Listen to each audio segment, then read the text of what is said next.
Welcome back to another episode of Bearing It All with Rose and Crystal. Today we are honoured to have Ash with us. Ash is a 36-year-old special needs teacher from Western Australia who has an incredible story of resilience and advocacy. Ash is a breast cancer survivor who bravely underwent 4 months of chemotherapy and radiation treatment. Not only did Ash conquer this personal battle, but they also turned their experience into a mission working with Pink Hope Australia to spread the message about importance of early detection. Ash, welcome to Bearing It All. Welcome, Ash, to the pod. Thanks so much for coming on. Thank you so much. Ash is actually one of Halo's clients and she's become a little regular at the salon. Yep. And over the time at Halo, Ash has shared a bit of her story and it's actually a story that we all need to hear, I feel. Yep. So I think let's just get into it. Like, tell us a bit about you, what you do, what you went through. So I was diagnosed, I'm 36, I was diagnosed at 30. And it was a really strange lead up to the diagnosis because I was going crazy on a diet because I wanted to lose weight for my friend's wedding. And I think because of that, and I did lose weight, so yay me. But because of that, I felt a lump when I was having a shower. So the cancer diagnosis was breast cancer? Yeah. Okay. So it was stage 2 invasive ductal carcinoma. Okay. And it was an estrogen positive, so it was triggered by estrogen. Mind you, when my GP told me all these words, I had no idea what she was saying. Can I go back to the lump, though? Yes. Now, you're in the shower and you feel this lump, but Yeah. like, what did it actually feel like? What made you even go, oh, that doesn't feel right? So the best way for me to describe it was like, you have your AirPods case, right? Yeah. And it was like half the size of an AirPod case. Oh. So, and it was hard. That's All quite right. that's And I was quite like, big. that's not normal. Yeah. That is not normal at all. Yeah. So I got out of the shower, called my cousin who's a surgeon over in New South Wales, and I just asked her, what do I do? Because backstory, she's also been through breast cancer herself. Okay. And I told her, this is what I feel. I don't know. I have no idea. What do I do? And she's like, all right, let's just, don't panic. Just get yourself a GP appointment. Let them know of the history that you've got. And if they sort of dismiss you, push for an ultrasound. Okay. So the next day, I made an appointment, surprisingly got an 8 a.m. appointment at the GP. And when I spoke to the lady, thankfully the GP that I was seeing was like, okay, you know what? Let's just send you for an ultrasound. Yeah. Love that. And everything sort of fell into place because I got an ultrasound appointment for 8:45. On the same day? On the same day. That is like never happens. Never. Yeah. Never. Oh, okay. 8:45 the same day at St. John of God, Subi. And I went to the GP just near Woolies. So I just walked over. I walked over, I went for the ultrasound, and in the ultrasound room, the radiologist was like, oh yeah, I see something there. I'm going to just get the doctor to come in. Oh, God. I feel like that's That's- never yeah. a good Yeah. thing, right? Any pauses when they just hover? Exactly. And so at that point, it felt like a lump in my stomach. Yeah. Were you on your own as well? I was. Yep. I was on my own. I live in Australia on my own. My parents are all in Malaysia. My family is all in Malaysia. And so I felt it was like, what the hell? So the doctor came in and said, look, there is something there. And just to be safe, I want to do a biopsy. And I'm going to send you for a mammogram as well. I was 30. I'd never had a mammogram before. But they don't do mammograms at No. 30. No. What's the age for a mammogram? I think I asked, 40. it's like 40. Is Yeah. it 40? But or I is think it- that's even lifted. I think it used to be 50. Yeah. Yeah. So it's been, so now it's 40. And so I was like, okay, cool. Yep, let's do this. And I had never had a biopsy in my life before. And when I saw that needle, I was like, what Yeah, it's huge, right? the living hell is this? And that's when I was like, oh crap. So it hadn't really dawned on you until you saw, like you went in for the biopsy, really. Yeah. Wait, and then, how long after the ultrasound was the biopsy? so the ultrasound, I think, finally finished around 10. The ultrasound, they sent me straight to mammogram, and then they scheduled me for a biopsy the same day. What the actual heck? Like, I feel like this doesn't ever happen, right? People wait weeks for this kind of thing. So it did happen really fast. Everything happened very, very fast. So I saw the GP, went to get the ultrasound. Ultrasound turned into mammogram. And then the biopsy was, I think, about like 3 hours later. Wow. A lot of women feel a lump and they don't know what it is for months because of the process. It can be. Somebody was looking out for you that day. Yes. Wow. 100%. So everything happened and I got my results in 2 days. But also, you didn't have time to process, right? You just felt a lump. Then you're there. Then you're having a biopsy. It's like you can't. It happened all in 3 days. Oh, God, yes. Basically, you didn't, from lump 3 days later, you find out you have breast cancer. Yeah. Oh, my God. It was insane.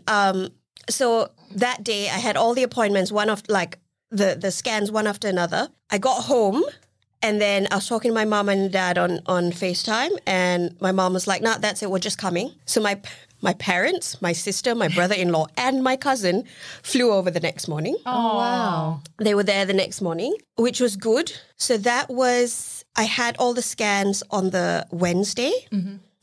On Thursday morning, they flew in. Friday, we got the... So you weren't alone. Didn't... So when they came, they had no idea. They didn't know you had breast cancer yet? No. And they flew just in case. Do you think they thought it was? So what my dad said was, I need a holiday anyway. No, my cousin said that. She was like, I need a holiday anyway.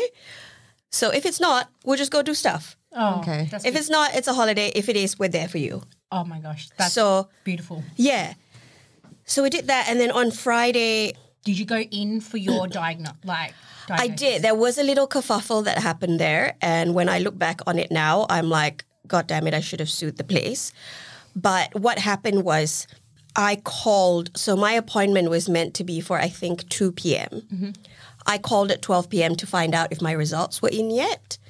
And what happened was the SKG had... misspelt my surname, which is a common mistake that can happen. But they misspelt they had the correct surname for my ultrasound, but they misspelt my biopsy. So when the results got sent to the GP clinic, my biopsy wasn't put into my file because the name was spelt wrong. Okay. So the nurse practitioner who was there clicked open on my file, saw the ultrasound results and said, oh, everything's fine, because you can't really see anything from the ultrasound. Okay. And so I was like, well, there is a lump. I need to know if I need to take it out, blah, blah, blah. And she was like, well, if you want to come in at 2:00, you can. It's entirely up to you. And I was like, yeah, no, I'll still go. Imagine if you didn't. Yeah. Oh, my God. Yeah. So I went. My sister came with me and we sat there and... So you're a little bit relieved at this point in some ways. Yeah. Because I was like, oh, that's, it's not cancer. I'm fine. We just got to work out what it is. Yes. Yeah. So we sat there and I looked... And the GP looked at me and she said, Ash, I don't have your results yet. And I'm like, well, what do you mean? Because your nurse practitioner said everything was fine. And she's like, what does she mean? I was like, I don't know. So anyway, on the spot, she calls the place up and works out that my name was spelled wrong. So she said, the biopsy's in. I'm going to open it now. Opened it. She looked at me and said, I'm so sorry. It's stage 2 breast cancer. Oh. And I just sat there and I was like. Could you say anything? Or you just like. Did you go numb? What was your reaction? I think. Like everything in me just died and then I fell into my sister's arms. Oh. That's as much as I remember from being in the room with the doctor. Mm-hmm. Everything went numb, it died, and then I fell into my sister's arms and I was crying. And my brother-in-law, who was in the room as well, was frantically searching which oncologist and breast surgeon to get a referral for. So they were sort of like managing the situation for you, correct, to start at the get everything moving. Sort of thing. So we got the oncologist and breast surgeon referral, and we went home. It was a Friday afternoon. We went home. I spent pretty much the entire day and night after that on the kitchen floor, the bathroom floor, and I was in tears because I was like, "What do I do?" Age 30. That's so young to be.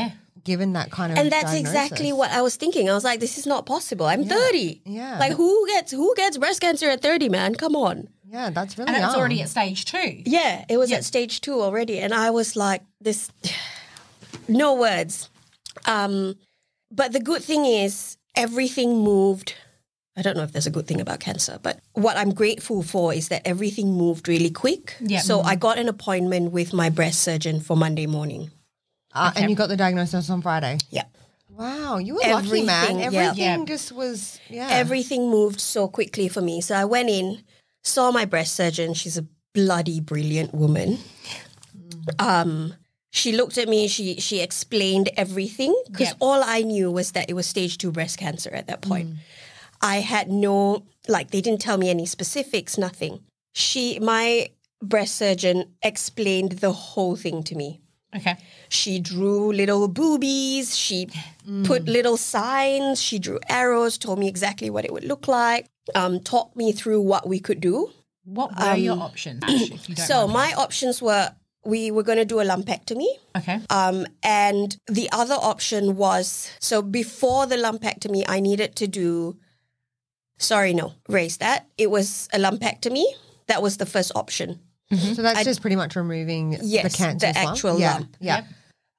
So after the lumpectomy, which was scheduled for 3 weeks from the first time I saw her, I had the lumpectomy. It went off to get checked and everything. And what they found out was they managed to remove the entire thing. However, there were markers in my... Lymphatic? Yeah, in my lymph nodes. It was the tiniest one. It was like 0.03 or 0.05, something like that. And when we went to see my oncologist, she was like, look, 4 rounds of chemotherapy will just kill it all. Whatever's there, whatever's left would just die. At that point, I think the first thing I thought about was, I don't want to do chemotherapy, because you hear about all the horror stories. Yeah. You hear about the horror stories. You hear about losing your hair. You hear about being so sick from it.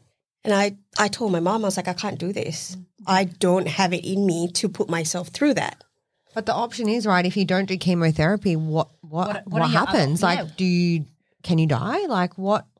I wouldn't be able to tell you if I was going to die, because they did take it out. Yeah. But there was still that marker over there. Which that could then spread, right? Correct. So especially when it's in your lymph nodes, Yes. is that more of a... Yes. Yeah, that's It more, is. It's It ready is. to go. Absolutely. And it spreads quicker as well once it's in your lymph nodes. So we did 4 rounds of chemotherapy, which I started, I think, a week and a half, 2 weeks later. So what made you decide to do chemo then? I think at that point it was just, I got to do it. I have no choice. Yeah. I've got to do this to keep myself alive, and I was not ready to die yet. So, Is there any counselling or anything they give you in preparation for any of this or during it?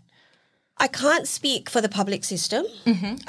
So I did all my treatment and surgeries and everything in private. Yeah. And there is a center. So I did it at the Cancer Comprehensive Center in Subi. And there is a space attached to the center where you can go and they give you counseling. There's like Reiki healing. Okay. There's yoga. There's all these things. There's also, I'm trying to remember the name of the program, Look Better, Feel Better, I think it might be, where they teach you how to do your eyebrows, how to do your makeup, how to style your your little turban thing for your head and all those stuff. So that's actually really cool. Yeah, they do a lot and they teach you a lot. The only part about that is that I didn't access it because being the stubborn human being I was, that would have been me. I decided that I was still going to work full time. While going through chemo. Yeah. And did you? How did that work out for you, Ash? I did. Oh my God. You animal. I did. So I took 4 days after chemotherapy off. I had chemo on a Thursday every 3 weeks. I had chemo on a Thursday.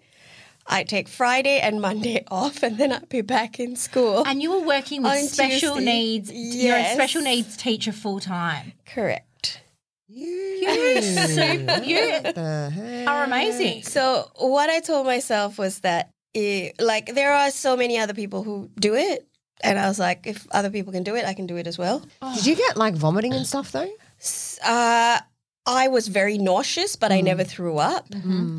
The bone aches are crazy. So 24 hours after you have your chemotherapy round, you get given this injection that is supposed to trigger white blood cell counts and supposedly also gives you swollen bones. I never knew bones could be swollen. I still don't know if that's a thing. I didn't know bones could be swollen. Mate, I didn't know. But no idea. my body, I could not sit. I could not lie down. I could not stand. I couldn't do anything.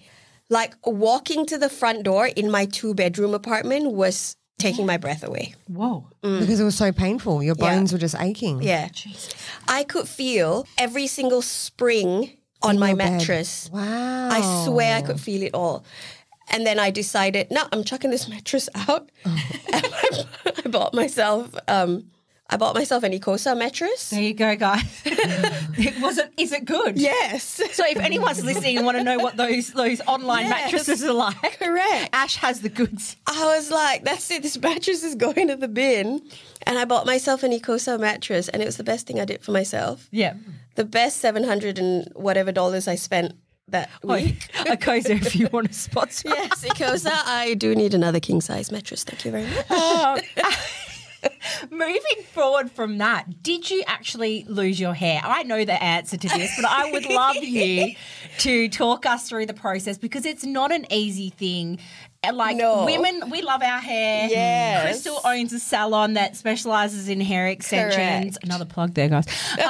But a really good one, by the way. We actually, on a day-to-day, see a lot of women that are either going through chemo, have gone through chemo, have hair thinning, have lost their hair, have lost their hair. Yeah, it's very such an identity, correct. like so tied to our identity. Even myself, like cutting my hair off. You know how I felt about it. I needed to cut it off. Like I had a Britney moment, and then I needed it back to feel like myself. So, can you tell us about it? So, I did what they call cold capping, and that was in hopes of preserving my hair and lessening the process of falling, of losing my hair. Basically, cold capping is exactly what its name is. They put this cap on your head. It is so tight and it is so cold. It's like a freezer on your head. It's like an ice bath on your head, yeah? Correct. Yeah. And it's hooked up to a device that's about that big. And if you do cold capping, you've got to sit there 2 hours before and 2 hours after your chemo infusion, because it needs to start 2 hours before, and then your chemo goes in and your cells are still like frozen basically for 2 hours after. It gives you the worst headache in the world. It is so painful. I did it the first time and then I said, screw this. Yeah, okay. I couldn't. So it was supposed to lessen the hair fall. So I did it chemo number 1. Exactly 10 days after chemo number 1, my hair was starting to fall. When you say it was falling, it was. How is it coming out? Like when you brush? So if you don't brush your hair. Okay. Okay.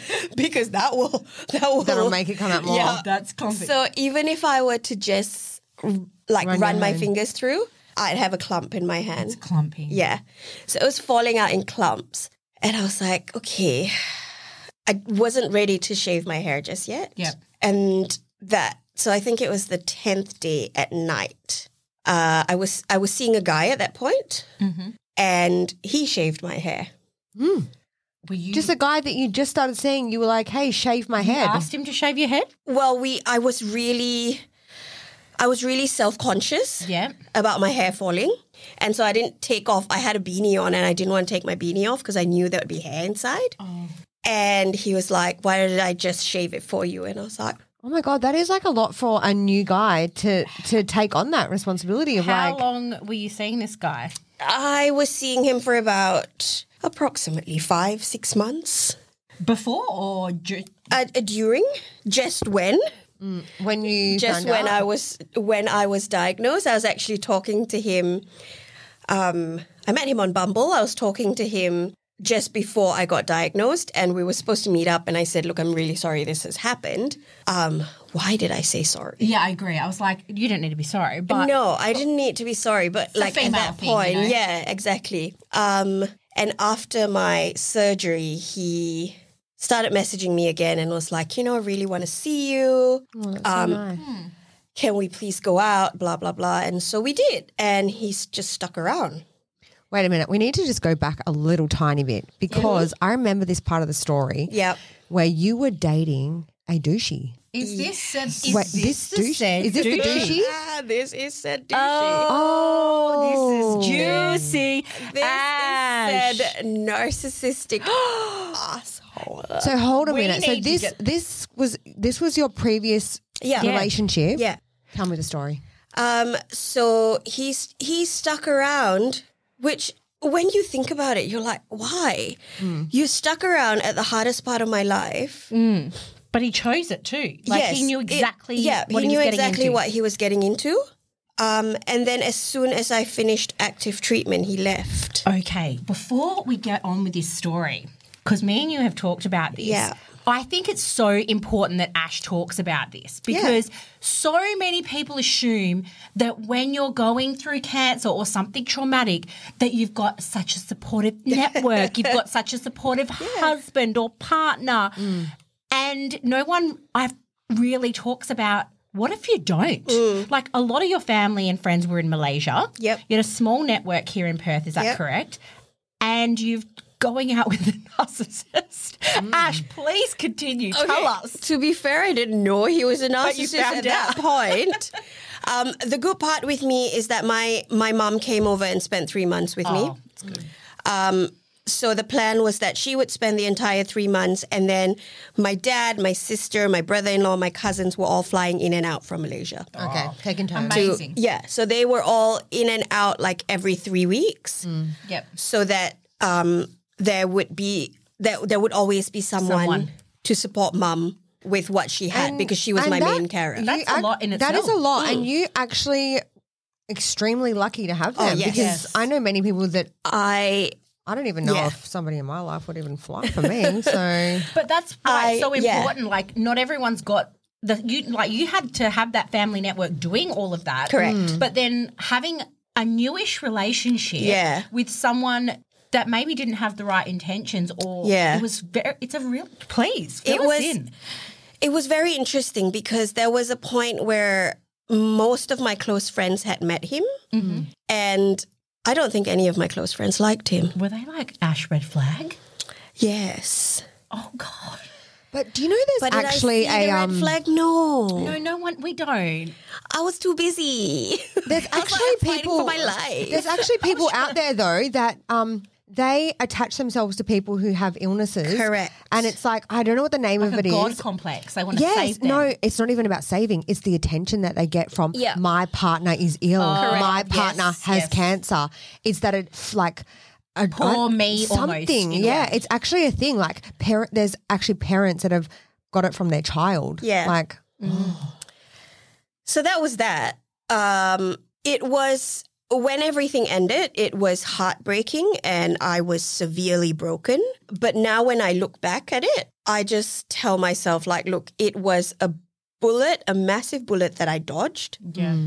This guy was a massive narcissist and he was, he was there for the 4 months, 5 months that he served his purpose and it was done. Yeah. Was he supportive during that time or like was he causing you more anguish than he was doing anything good? Look, I've got to say throughout the time it was fine. He really served his purpose. Yeah. He kept me happy and that's it. But as soon as active treatment ended, he was out. Which for me was like, why would you stay through the most crucial part weird, right? and then go? And I was broken. I was so broken that the first thing I could do was take an Uber up to my friend's place in Kalamanda. And her husband gave me 1.5 sleeping pills that put me to sleep for 17 hours. Wow. It was you needed it. It was the best 17 hours of my life. Yeah, I slept. It was like almost you needed to sleep off everything for a bit. Yeah. Like your mind and your body were exhausted. Yeah, 100%. I'd like a 17-hour snap right now. Thank you. I'd like a 5-hour uninterrupted sleep. I am so uncomfortable in my neck and my back. I feel bad complaining. But It's okay, tell me. oh my Tell God. me your pain. But it's just wild. The whole story, I mean, we're so lucky and happy that you are here now, 6 years on. Yep. But back to early detection, which is what you really advocate for Yes. and what we had a discussion about as well. So not that long ago, I had a lump in, I go to touch it immediately, in my right breast, which actually, I'm going to laugh though, turned out to be mastitis. Yep. I haven't breastfed for 2 years, guys. Just letting you know that it can fucking happen. Yep. But I shared that online. Yeah. And just really because I do the bathroom chats and I'll be in my bras and undies and I had felt it that night. So I just brought it up. I thought, I've got to get it checked, blah, blah, blah. And the amount of feedback to say, don't worry about it. It's normal to have lumps in your boob. Oh, it's probably nothing. If I probably would have listened to that, Yeah. I may not have done anything about it. Yeah. And to be honest with you, I can be quite lazy when it comes to my health. Yeah. Don't judge me. But for me, obviously, like being mastitis, I started having a rash. Yeah. So no pain at the time, but the rash. And I was like, oh, God, that's another sign. Yeah. I'm nearly 40. I'm 39 years old. Haven't breastfed for 2 years. That was my second red flag. I did go to the doctor straight away. Had an ultrasound. Turned out to be obviously nothing sinister. But your mind does go to the gutter, Yeah. especially as you get older. Older. Correct. And it was really surprising to me and why I think it's so important to talk about early detection and to just, if in doubt, check it out. Yeah. Because so many people are like, don't worry about it. Yeah. I'm like, Worry about worry it, girls. about it. Worry about it. You also told me a story that you shared Yeah. a lot of your journey along the way Yep. through different social platforms and etc. And was it your friend? Yeah, so it was my schoolmate who coincidentally lives so my parents live in an apartment block and she was on the ground floor. Yep. And she sent me a message and said, oh, thanks for sharing your story. I've had these lumps in my breast and I'm just going to go get it checked out. But she was breastfeeding. So in my head, even I was like, oh, it's probably mastitis. Yeah. It's probably like clogged ducts, which is what she thought it was as well. Do not tell me. It was breast cancer. Yeah. Yeah. And what stage was it? It was, I believe, either stage 1 or 0. So she didn't need chemotherapy. She had a mastectomy, I think, on both sides or maybe one side. And she's on estrogen treatment now.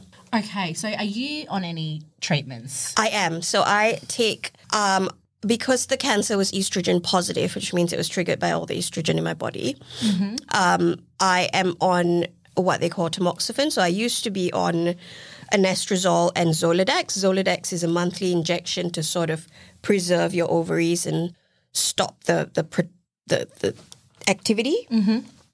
But the Zoladex needle is like it's Like a straw? It's a dinosaur. Like the way you were doing it looked like thick as a straw. No, it's a massive needle.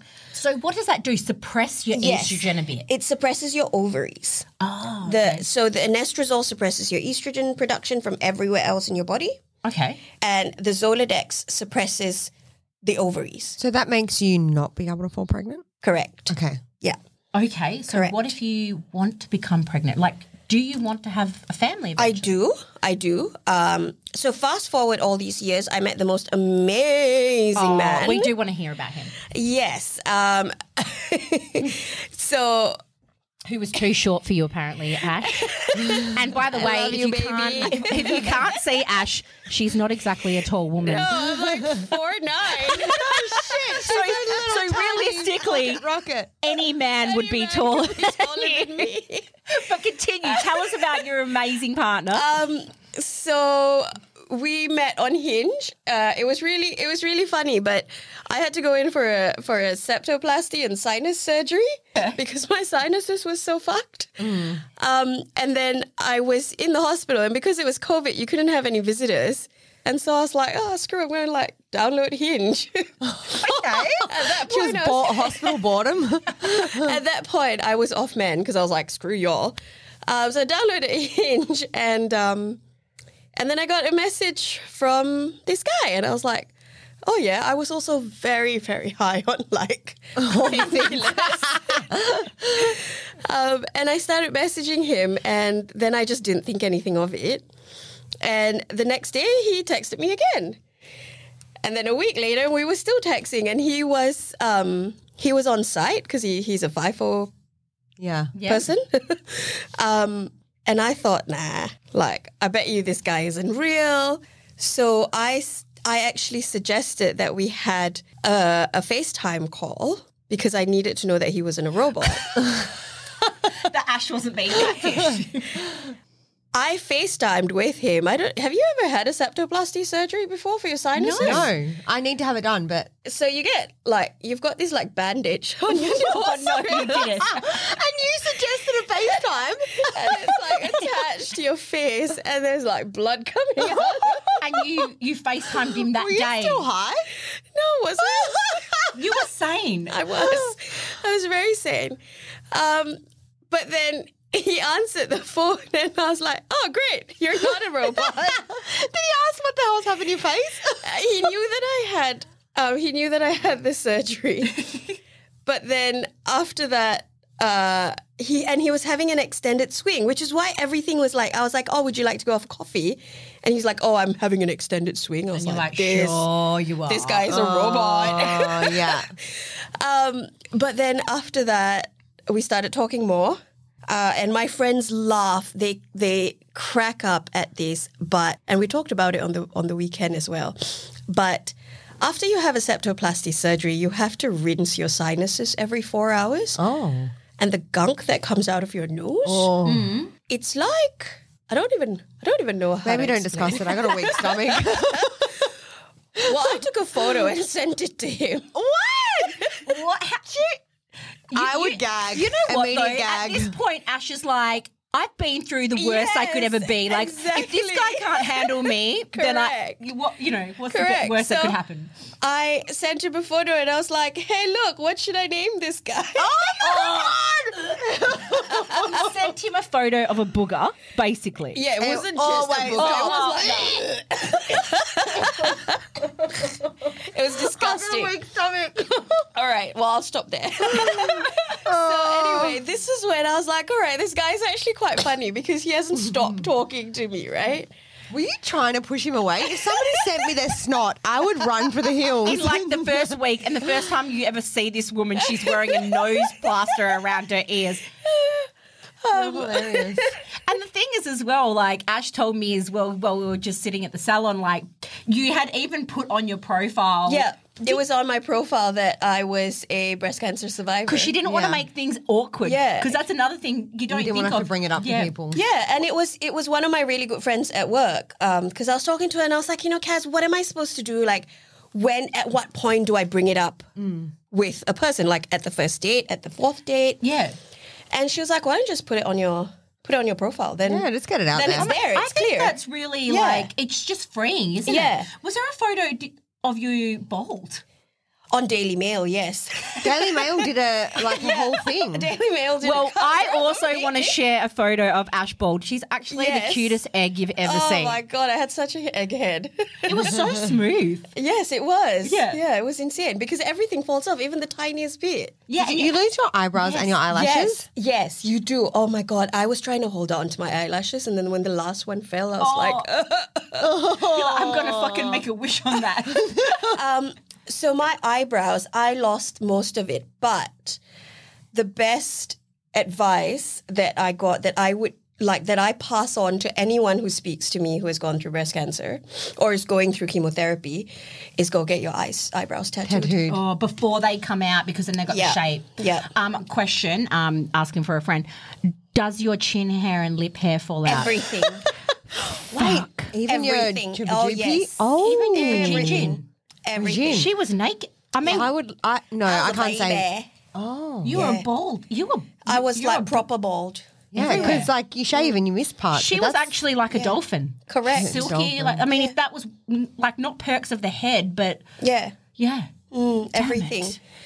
And regrowth was very interesting because even now, Are you just fluffy and soft? How does it grow I back? just Does it grow don't- back not in does it grow back fully in patches? How does it work? Patches. And even that, my leg hair doesn't grow for about a good 3-4 months. I don't want to talk to you right now. Yeah, I'm really I've got a sorry. beard. No, that's fine. I would never. But with your hair though, hair's different for everyone. So Yes. we know somebody that when her hair came back, it was Curly. so curly yeah. and wild. Yes. And almost a different colour. Yeah. Some people come back grey. Yeah. And yourself, how have you found it? So mine grew back wavy, but very, very thin. So it's not regained its thickness. No, definitely lost all volume. I used to have proper brown person thick hair. Yeah. Brown person. Yeah, I do You know what what? you mean. I'm going to bring up Specific something kind of though. thick hair. So, if anyone's ever had hair extensions, you would know that extensions do have the ability to have some shedding. And I remember the first time Ash ever got extensions, it actually triggered some of her emotion from losing hair because of the hair extensions. Obviously, you notice it more when you got extensions, if they shed a bit, you notice it. And it was triggering emotions for you. It was. And then I remember you being like, Crystal, it's actually triggering me, it's upsetting me. And I was like, what can I do? I was like, I'll add in more. What do you want me to do? I was love feeling that you brought that up. Yeah. Because I forgot about that. people think about, okay, she's had cancer, she's survived, her hair's grown It's back, done. she's married, it's done. Yeah. I Yes, didn't guys, know. I got married to that amazing man. She got married to that not so tall. Is he a bald man? Yes. Hey there. But no one talks about after cancer. No. You don't hear it as much, especially someone that we haven't been through it, Yeah. luckily, or anything like that. I don't know someone super close. But in the sense of, I didn't know you had to be on treatment that does all of that. And even the hair loss, things that are triggering you, are you still scared sometimes Yes. of it coming back? Every day. Every day. It's something that you learn to live with the fear. But at the same time, how I got myself through it was that it's always going to be at the back of my mind. I'm always going to be, because there's always the chance of it reoccurring. Yes. But I can't stop living life because of that fear. Yeah. I love that. And that's what keeps me going every day, is that there are a lot of people that have not been able to go on. And that's a whole other thing because, and I never used to, obviously you don't know about this because you don't have cancer, but whenever I heard about people, I lost 2 of my uncles to cancer after I got diagnosed. And then I heard about people that I knew who was passing from cancer. And I started feeling very guilty. Oh, That you were survivor's guilt. surviving. Yeah. And I never knew that survivor's guilt was a thing. But I started feeling really guilty because I'm like, well, they fought as hard as I did. But why did they have to die? Yeah. Yeah. But then you start living with all of that and you start going, well, it was their time. So that was that. And you just remind yourself that you've had that second chance and you don't waste it. Yeah, you bloody live it. You live differently now that you've had that brush with death. You see the world differently. Yes. I remember you talking about something though that actually made me want to cry. Yeah. And it was that after your diagnosis, you went through a time where you're thinking, I can't do this. I will pinpoint it straight down to, it was right after my second chemotherapy. Yeah. And I was sitting on my couch and right outside my apartment was the City West train station. And my mom had gone out because I sent her out with my auntie just to take a breath. And I remember sitting there and I thought, if I just walked through the tracks and got hit, that would be easier for everyone. And I wouldn't have to do chemotherapy anymore because chemotherapy is the single most brutal thing I have ever done in my life. It is painful. It is tiring. It takes so much of it takes so much Out in of you to just move, to move one finger. And after the second one, I was, even though I kept telling myself, I was like, I'm already at the halfway point. There's just 2 more to go. Let's do this. But there was still that bit in me that was like, I can't do this anymore. You were done. Yeah. You felt like you were done. Yeah, truly felt like I was done. But then I think what really got me like sort of past that or just made me push myself even more was the fact that, I had my family around. I had my cousins and my sister and my brother-in-law and my dad like flying in and out. The second I got diagnosed, my sister started a group chat with all my cousins and they had a timetable Excel spreadsheet with who was coming in. Like who was going to come in. I think it was through this just after the first chemo? My younger cousin brother flew in and he was like, I don't know how I can help you, but I'm here. And just tell me to do what you want me to do. So he was driving me to and from school every day. He was driving me to and from school and like I lived in City West and I worked in Armadale at that point. Oh my God. So it's just the little things. Yeah. It's the little things. And so like with friends and family and even friends that you had in Perth already, what is some advice that you would feel like, you would like to give people that are helping or supporting somebody with cancer or going through something that you went through? Because I think sometimes we feel weird. Like we're like, what do we do? How do we help? How do we speak to them? What do we say? Don't treat people like they're broken because they're not. They're not broken. So don't be like, I'm so sorry. Like we don't need your sympathy. Just be normal with me.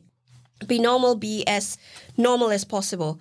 But it's the small things that count. Like I had my friends calling me and just asking me on a weekend, like, do you want to go out for coffee? Like, let me just take you out. I had a friend that I hadn't spoken to in so long who messaged me and was like, how can I help? My mom's over. Do you want me to cook some food? And I was like, no, don't worry about it. Like, my mom's here.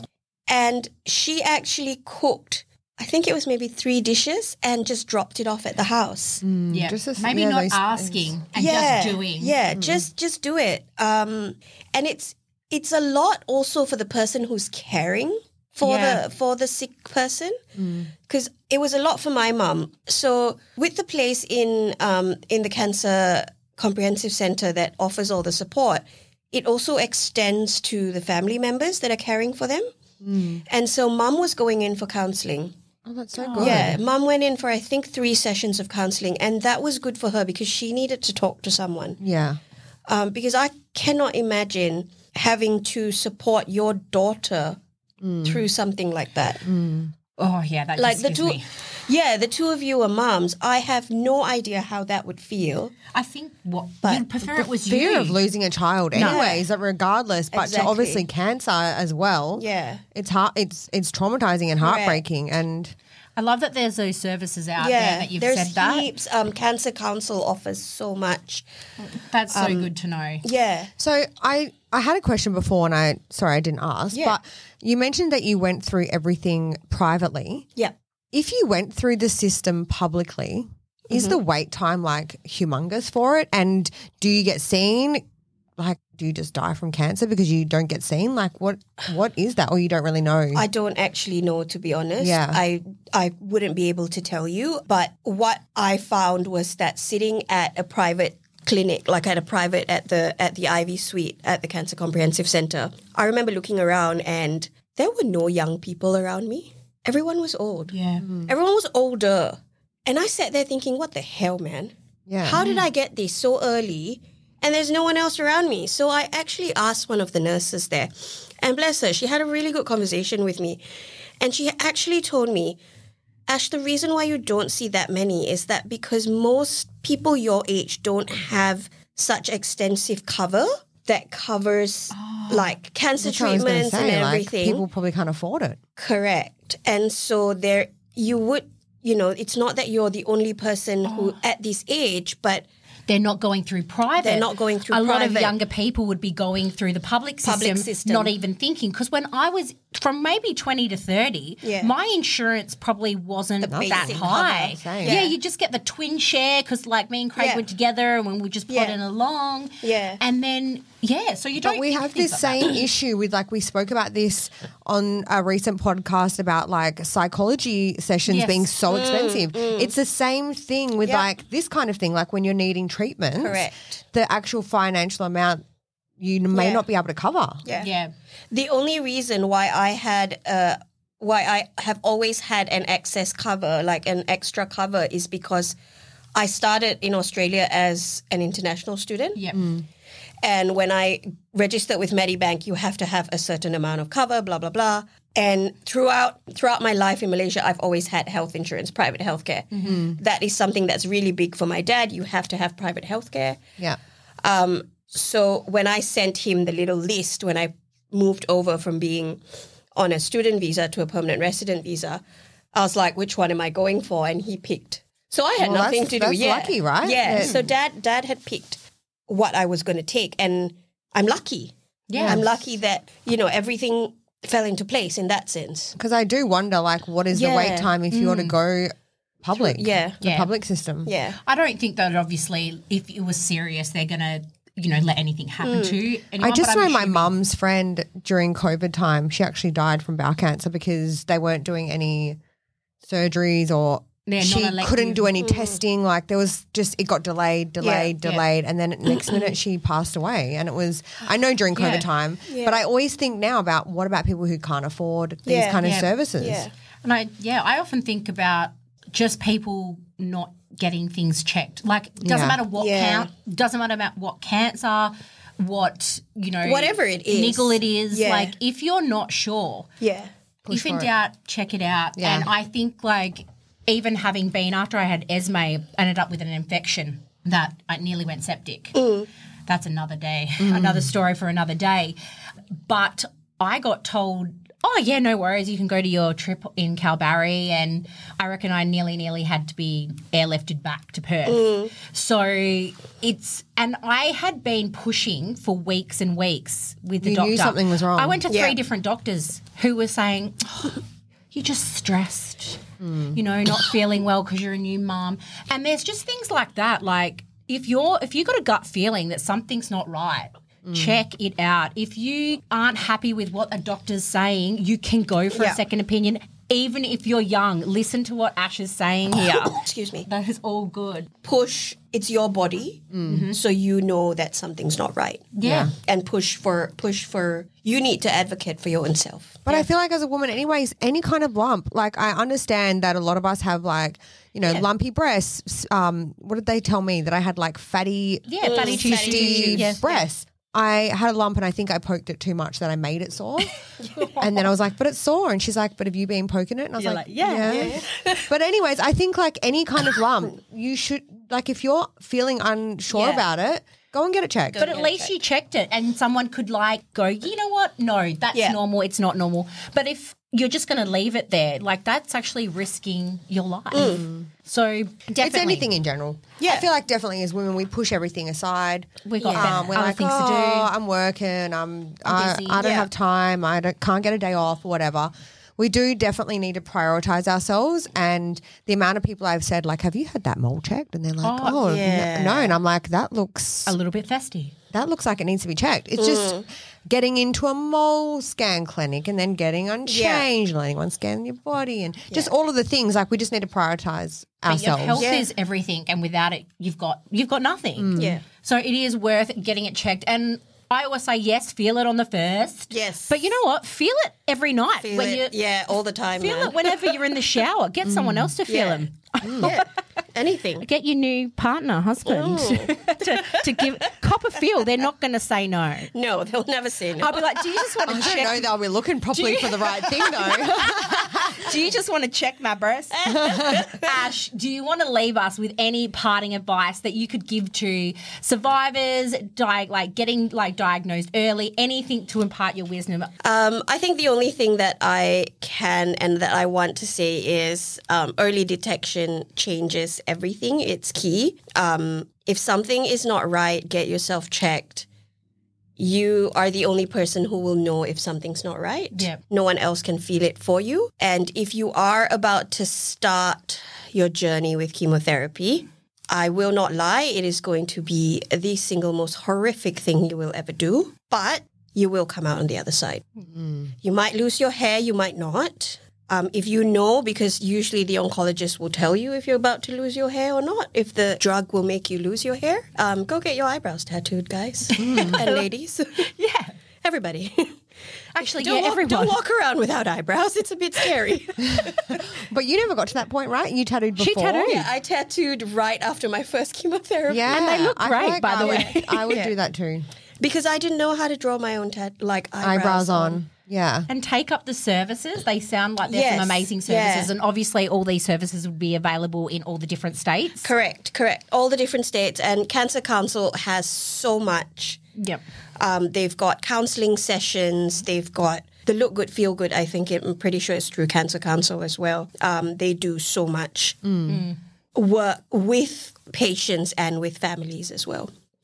And if you need a network, there is a Facebook page called Cancer Chicks Australia. Okay. That you can join. I love that. Well, we'll make sure that we take all these details from you Yes. as well. So we'll put them in the show notes just in case. But also Absolutely. too, cancer also gets men. Yes, absolutely. This is another thing that Yes, we also breast need. cancer gets men. male. Yeah. Yes. Absolutely. Yes. So if you've got breasts, everybody then, check your breasts. Yeah. Yes. Like even absolutely. Yeah. Yeah, it's very important. But so Cancer Chicks Australia is for any female going through any sort of cancer, whether you've just been diagnosed, whether you're a survivor, and it is such an amazing, brilliant network of women that are there for you at every second of the day. And it's probably good to have a community that knows exactly what you're going through. Yes. So you can have friends and family, but to have someone that's either been through it, is going through it, Correct. or is on the other side. Correct. To be able to ask questions. It's very different. And I remember just posting stuff on there at like 12 midnight and someone already answered. So it's such a great network. They are it's amazingly supportive women. I've got 2 super close friends that I've made from the network, one of who I met recently when I went over to Sydney. Ash, we have absolutely loved having you on. Obviously, Rose and I know you quite well. Yes. We've had this chat, but I think it was really important to share it with everybody at Bearing It All. Thank you so much for having me, guys. And just check your breasties. Yes. Check your titties, your tatas, your boyfriend's Yeah, boobies. Get them to bonkers, check yeah. them. Check them every bloody shower. Just give them a good loofah. Touch them. If it doesn't feel right, get them checked out. Look after your health. But we are so honoured to have you on, for you taking the time today. We will pop all of Ash's details and all of the recommendations she has shared with us today in the show notes. But in the meantime, always take care of yourselves. And take care of each other. Bye, you later. Ash. Thank you. Bye.